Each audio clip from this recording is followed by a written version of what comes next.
Hey, what's up, everyone? It's me, Vinnie Langdon, and I'm glad you guys are tuning in tonight. We are going to be talking to some of the filmmakers for this year's up and coming Staten Island Summer of Shorts Film Festival, happening on Saturday, June 24th, 2023, at 5 p.m. at the historic Reformed Church on Staten Island, New York. So, without further ado, let's go ahead and jump in and meet some of our filmmakers.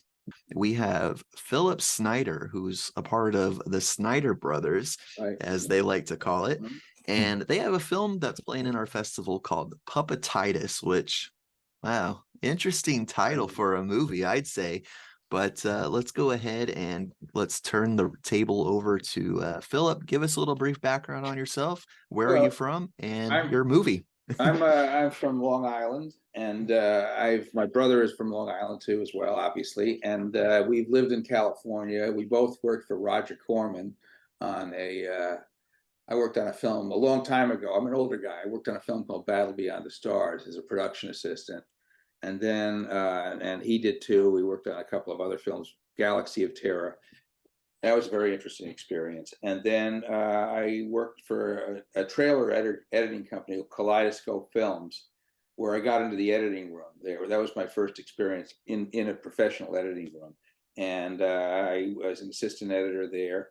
And then I worked on the Academy Awards film clips, where when they show the clips for the best editing, the best cinematography, well, the directors would say this is way back. This was 1981. The director, Martin Scorsese, would say, "I want this for best cinematography. I want this for best editing." And I had to pull the clips for them. Robert Redford was Ordinary People, and these guys were very specific about what they wanted, and we had to prep them. We had to prep the film clips, pull clips out of the release prints of the film. This was film editing, film splicing. And I had to submit them to get them transferred to video so they could be, prepped for the show, for the Oscar show. In the 80s, I moved back to New York. I had a personal family problem. My dad was diagnosed with Alzheimer's, and my mother needed me back at home, so I came back. And I got pretty quickly, I got a job with J. Walter Thompson ad agency to organize their Marine Corps, U.S. Navy, Marine Corps library, which was a mess because different editors had gone through there cutting footage from different films that they were doing. And I finished that, and then I decided I wanted something. I could have stayed on there, wanted something more creative, so I started working as an assistant editor for different post production houses in Manhattan. And I worked on a lot of different commercials, Pepsi commercials, Advil commercials. I worked on a Michael Jackson commercial, three Michael Jackson commercials, and another Lionel Richie commercial, it was all film editing then. Wow. Really nightmare film editing, where you had to find trims and hang, find snips and trims, and then you had to match the negative back to the original, and then eventually everything switched over to digital, and everything changed. It got in some ways it got easier, and in some ways it got harder, because the clients felt that because it was easier, they could demand more. And in the meantime, my brother and I have been making films like the kind you're getting, your Puppetitis, and at the same time, I was working with my brother, who's a writer professionally, and we were making our own films and doing that and submitting to film festivals, and we won some prizes, and that's where we're at now. My brother, people always ask at these film festivals, where do you get the ideas? And he said, I get them in my dreams. And it's kind of a reversal of the Pinocchio story, which is about it's about a boy. In this case, it's about a boy who wants to be a puppet instead of the reverse, a puppet who wants to be a boy. And he has a mechanical arm, and he duels with his brothers. And his arm, they don't know what's going on. I mean, this is all fantasy stuff. And the doctor says he has to have his arm removed, and that gives him a disadvantage. That gives him an advantage over his brothers, because his brothers then grow puppet arms. I mean, I'm giving away the story, but that's basically the premise. It's about a boy who's turning into a puppet. All right. Well, we'll look forward to seeing your film, Okay. and thanks for joining us. We're fortunate to have a student film, and that we're talking about a film called Erosion from Lewis, and he's actually here joining us, and he is a Staten Island native and a student. So, Lewis, give us a little rundown on, well, first of all, who you are, where you're from, and a little bit about your movie that you came up with. Well, hi guys. I'm originally from Brooklyn, New York, and I moved to Staten Island about 10 years ago now. And this project really has been like a culmination of so many different avenues. I mean, my first real foray, I would say, into the industry began kind of funnily enough in local access television. I was doing Staten Island community TV for a few years, and then when COVID hit, that kind of ended that. So I was fortunate to kind of get a hands-on experience working on sets and with professionals very young, like still in high school. So that was kind of like my first real foray. But I'm a writer first, and I've always had the passion for writing in any capacity.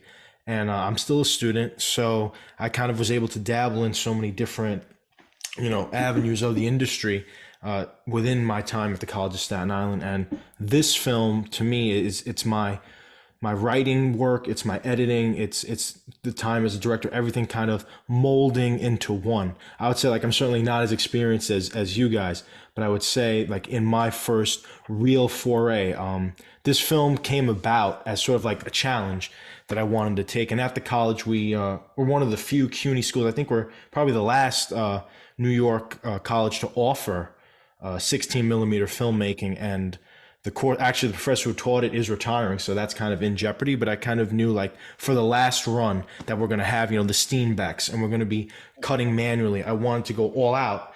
So erosion is an idea that I came up with, kind of just driving around one day by the beach, and I kind of said, this is the type of thing that I want to sort of capture why I personally love 16 millimeter and why I feel like as a dying medium, like it needs to be brought back. So really going into it, my idea was sort of kind of loose to say, how do you capture a moment, an essence?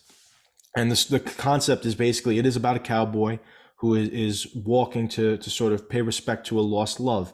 And it's really thematic and almost experimental in the sense that what it's being captured is not sort of a linear narrative, but sort of an emotion. And to me, it's sort of like the manifestation of, why actual film needs to be celebrated. And I think that I'm really certainly proud of it because in the time and effort that I put into it, and just to be able to see the product and the richness of, for someone as young as I am, to step away from the digital world and to actually feel what it's like to cut film by hand and send it to be digitized, and then watch like the comparison between analog editing and digital editing, I think is something that a lot of people don't get to experience.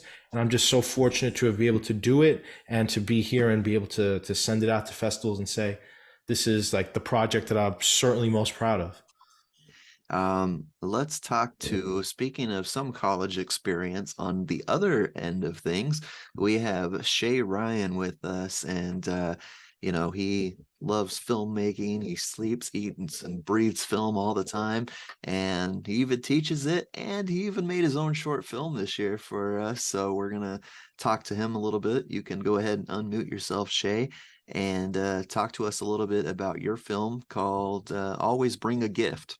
Sure. Thank you, Vinnie. Thanks for doing this. This is great. Before I do that, I'm going to jump on the 16 millimeter film bandwagon as well. When I started making film, we were still in the land of standard definition.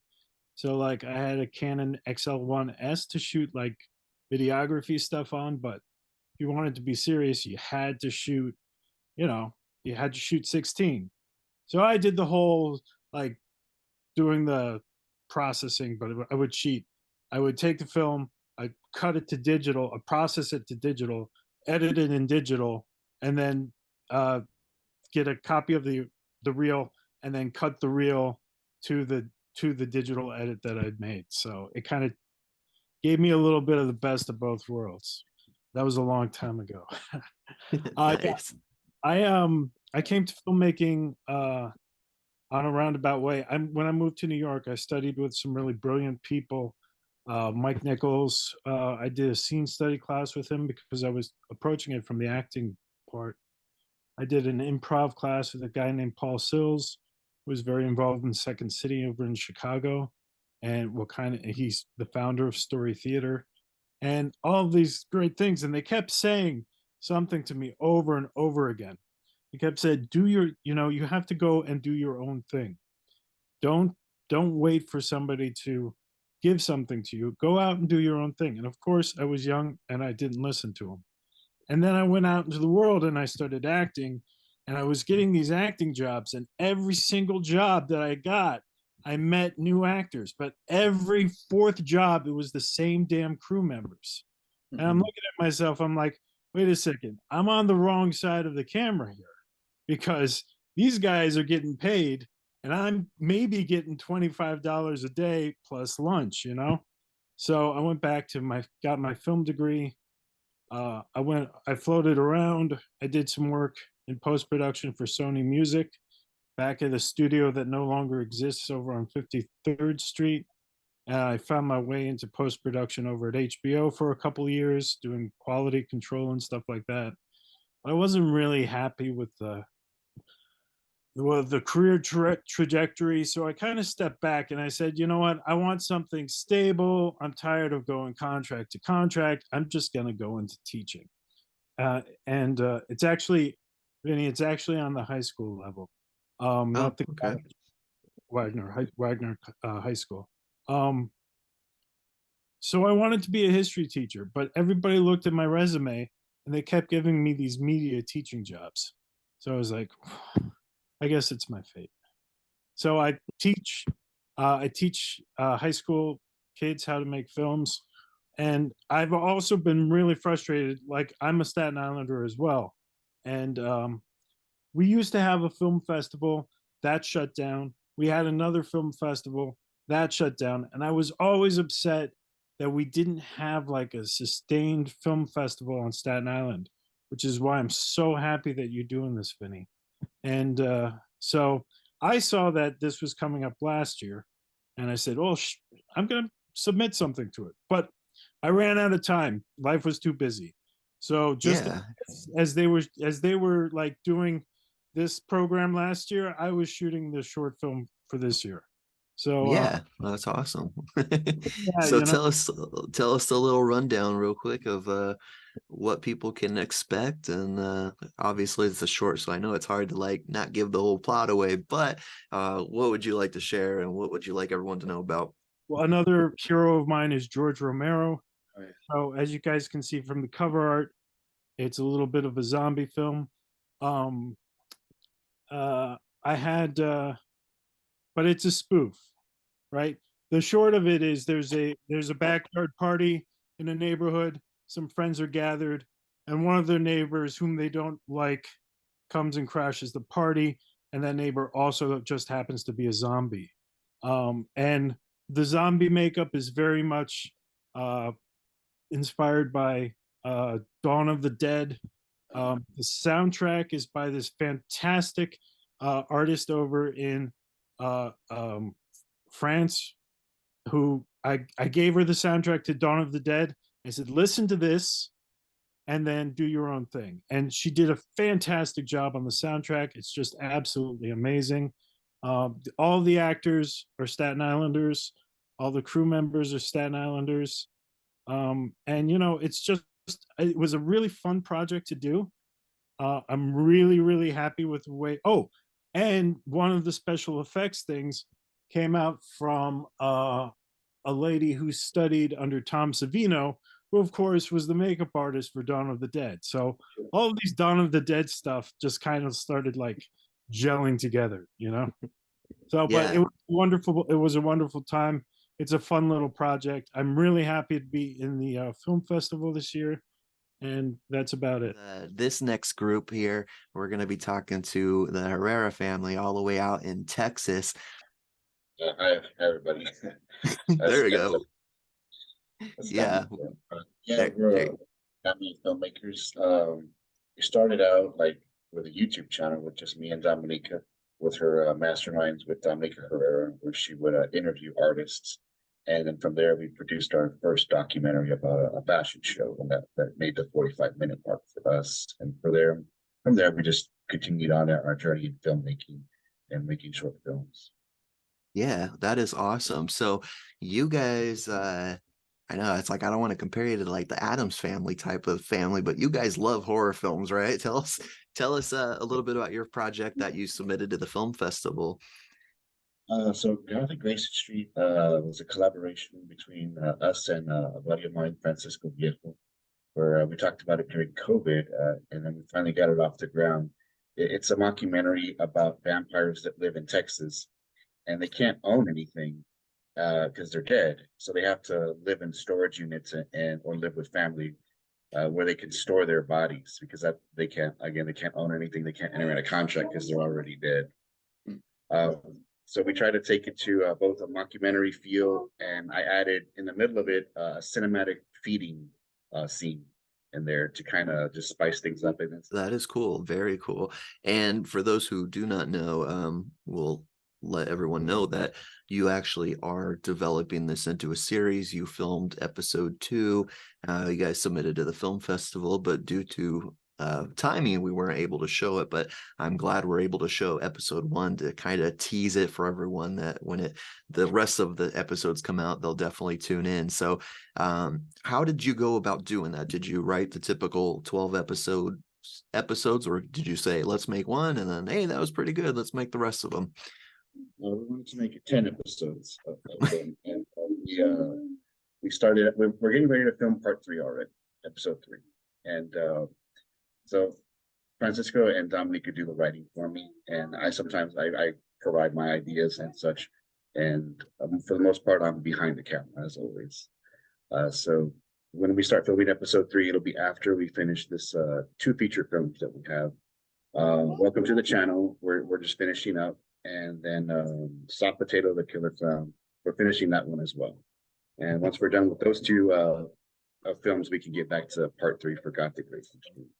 Enzo, your son there next to you, we talked to him in the last virtual mixer. He loves making filmmaking, and he's got a great career ahead of him. And you just finished up your movie. You want to give us a little background on that? So, my film, which I'm still working on, is called Autism in Fashion, and it's a fashion show documentary that goes behind the scenes of our nonprofit Autism Paciente on their journey to creating a fashion show that showcases autism models, and we're showcasing that on how that brings it to the fashion world, and it shows the positivity and autism, and that's what that story is about. And we got one of the stars from Gothic, Grayson Street. And what was it? Was it hard for you to like go from your everyday life to try to get into character and be like, okay, I'm a vampire. I can't be a human. I'm a vampire. And how'd you get into character for that? A lot of it was wearing the fangs. So I had fangs that were pretty realistic looking, and so it helped me to get into tune with Serafina. Serafina's very sassy. She's very vocal. She's a really fun character to play. I really love her a lot. She's one of my favorites. But it was a good experience for me. I mean, I love vampires. I've always loved vampires, since the whole Interview with Vampire movies. Kind of a little bit of an obsession that I like secretly. So when I got to play this character, it was amazing. It was fun, and her story's interesting. So make sure you guys at the end of this little group, we can, drop each other's contact info in the chat. If you guys want to connect and network, feel free. Now, James, I hope you can jump back on here on video. I know you went off video for a minute, but we this year at the film festival, like I said, we're expanding it to feature films. And James, you have a really interesting background because I'm not sure if you were a filmmaker prior to doing this movie. Give us a little background on you and your film that you submitted for us. Well, hello, team and fellow filmmakers. Yeah, I was always artsy and did a lot of projects, and I loved, filming things in general, but I never saw myself as a filmmaker. I would never give myself that title. And then things changed when a canine came to me here at my home, and and then I saw all the small little film creative things I did for myself and for my family. You know, not anything that I wanted to put out there. Um, I was working with a great DP at the time, and to me, to make any great film, have the best relationship with your DP. If the director and the DP are like this, it's magic. Um, so we were doing a bunch of little fun videos and just goofing off and things like that. And Dakota had come to me, and I said, and I wrote the original documentary for Hale and Dakota, and it was really intended to be a documentary for like PBS, like a 41-minute feature, 42-minute feature with commercials. And so he said to me one day, he goes, "We should make a movie." I said, "I wrote a script, Hale and Dakota." I said, "Why don't we go film it?" And that was a 3-year journey. So it took us 3 years to film, make that movie. And it wound up being 122 minutes at the end. And then we're like, well, let's put it out there. So my purpose of this film was a call to action, right? So identifying post-traumatic stress that exists in dogs in general. Ideally, we saw it in canines and military dogs coming back from the war effort. So we did that. We made the film. We finished it up. Technically, we finished it this year because the DCP was created in February. And we submitted out to film festivals. And we submitted to Sundance, Slam Fest, all the big ones. We got denied from all of those ones. And then what wound up happening was we got Martha's Vineyard Film Festival, right out here in Massachusetts, the island out here. And they had called us and said, "Hey, listen, we'd like to have Hale and Dakota there." So I was like, "All right, great, that's awesome." So it's close enough to where we get a local audience, but far enough away where we couldn't get everybody. So they called us and they said, "We're going to pay for your travel. We're going to pay to put you up. We're going to pay for you. We're going to pay you to have the movie here." We're like, when does that ever happen in filmmaking, right? Right. Especially for a festival. We're like, "We'll have a car service waiting for you." I'm like, what is going on here? Like, this is not what it is. So they put us up in this mansion with all the other there's 6 or 7 other feature films that they had there. Like they had Even Longoria's movie there. Jason Momoa narrated a documentary there. They had Michael J. Fox's movie Still was premiering there. Not premiering there because it was in South by Southwest. So they put us up in this room, this mansion thing, and I'm like, Martha's Vineyard Film Festival, because we got turned down by Sundance, Slam Dance, South by Southwest turned us down, and so we're like, Martha's Vineyard, we're like, this small little island film festival, we're like, what are we going to get out of this deal, right? Like, what's going to happen here? So we're like, all right, well, let's wait for Boston. Let's wait for Boston Film Festival because it's a Boston film, more likely to get accepted in that way. So let's just do it. So we did it. And it was one of the best decisions I ever made. And let me tell you why. Because the big film festivals, everybody wants to say it so they can have bragging rights in for self-reward. Oh, I got a Sundance or whatever the case may be. But let me tell you what happened where we were. The people that they put us with, the film that won Sundance this year was with us. So we were in the same house together. The people who won South by Southwest was in the same house with us. All these other great filmmakers, the filmmaker for The Bourne Identity was there. So all of these amazing film festival winners for this year, 2022, 2023, 2023, excuse me, were all in the same house with me. And so they were introducing themselves as they came in from California and wherever they were coming in from. Zach, my DP, we got there first. And they're like, "Are you a filmmaker? Are you a filmmaker? What film did you do? What film did you do?"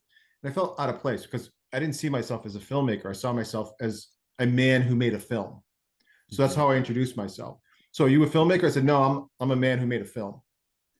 They're like, "What are you talking about?" I'm like, "Listen, I didn't know 90% of your terminology in filmmaking. I had to learn that the hard way." And so we're sitting there, of course, we're all in the same house. And Zach and I had to film like an episode of Cribs because we're like, look at this, man, I know they're in this house.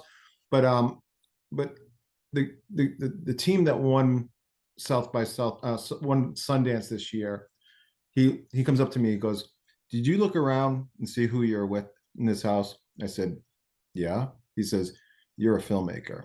Like if you're here with me, with us, then you're on that level. And that was very comforting. So when they premiered the movie, well, they didn't premiere, but when they showed the movie at Martha's Vineyard, um, it was 200 seat capacity. I think we sold 190 tickets. It was raining and partially snowing that day, so it was really hard to sell it out. But um, the director of the festival said to me, he goes, so I hear that you're telling people that you're a man who made a film. I'm like, yeah. He goes, no, you're a filmmaker now after the movie played. So I accepted the title at that point. So what I learned the most about that was when I sat down with the guys who just won Sundance, I said to him, well, how's your life different having won Sundance? And he said, nothing. Like it didn't change anything. And their main protagonist for their film was there. And she's like, it was a horrible experience. So here I was thinking, like, we're not validated for the story based on not getting accepted to it, but we're in this small theater in Martha's Vineyard, and so much came out of that experience, right? So size doesn't matter, name doesn't matter. It's the people you meet that matter. So when you called me and said, would you like to be in Staten Island? I'm like, yes, I would love to be in Staten Island. I'd love to be there because it's the one person you meet within these communications that can change the course of what you do for your next movie and stuff like that. Yeah. So give us a little background on, like, besides filmmaking, you love dogs, and you kind of revolved it around there. So give us a little hint of how you came about. I mean, you said, yeah, this was a process, 3 years in the making of, basically documenting, but you love dogs, and what do you do for a living? What I do for a living is I make films now and I take care of dogs. Those are the two things I do. Because why I went offline was because an interview for one of my talking heads we're filming for right now, I desperately wanted this interview and he was texting me. So yeah, I'm like, I was hoping he would say yes, and he's saying yes. And then the DP's like, well, what's the set like? Like, what's his house like and everything else? So I'm sorry about that, but I was trying to coordinate. No worries. Yeah. But I love dogs. I take care of dogs now. I do that as I don't know, just I love that, and I love making movies. And I wanted to thank you for inviting us and letting us be part of your festival. We're really excited, and I really enjoy learning from other filmmakers. So this Q&A is amazing because, as I said earlier, I was a man who made a film, and now I will call myself a filmmaker, but I'm always learning. All right, so we got some other filmmakers and actors and other participants of the film festival that are just tuning in and jumping on board here. But we have Matt Deary, who is he loves movies, and I'll let you talk a little bit about yourself. And he jumped on last minute. I said, hey, you're into film, you like making videos, hey, jump on here and meet some of these people. So Matt, you're from Pennsylvania, and tell us a little bit about yourself. Hey guys, yeah, I wouldn't say like you guys are like real deal film people and professionals. I'm just a bystander on this whole thing, but I'm a friend of Vinnie's. We met through WVIA, which is like a local PBS affiliate here in Pennsylvania, and he's all into making films, and he said, hey man, we should hook up. I might need some help with films, just like a boom guy, or just like a extra pair of eyes. I wouldn't necessarily call myself a filmmaker, but he's right, I do love films. And yeah, right now I'm currently unemployed, but I was working at a company called Deluxe Entertainment, where I was I think it was Phil who said, no, I'm sorry, it was Ryan who said he did quality control for HBO for a couple of years. That's what I did. I didn't really manipulate anything, but I was just more quality control, checking to see if captioning was good, if subtitling was good, if audio was good.